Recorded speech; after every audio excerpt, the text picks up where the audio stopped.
13 mai 1980, le jour où Madame Bueno-Anno noie son fils handicapé pour toucher son assurance vie. Par Frédéric Lévineau, journaliste au Point.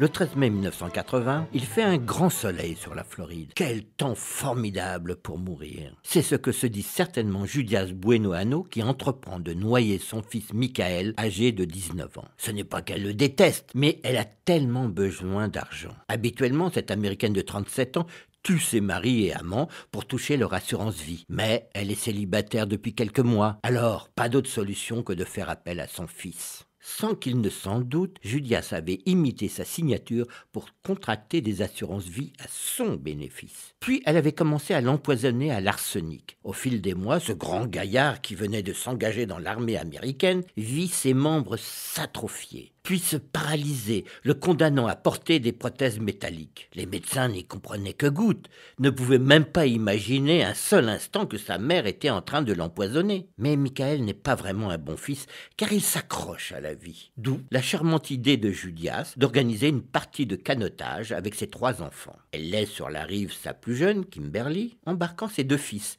James et Michael. Comme ce dernier ne peut pas compter sur ses jambes paralysées, elle l'attache sur une chaise de jardin qu'elle coince entre les 2 bancs de l'embarcation et vogue la galère. La petite famille commence à pêcher. Judias passe alors à l'action. Elle hurle qu'un serpent s'est glissé dans le canoë, ce qui est bien sûr faux. Elle se lève, imitée par James, le canoë tangue, Michael s'accroche à sa chaise. L'embarcation se retourne.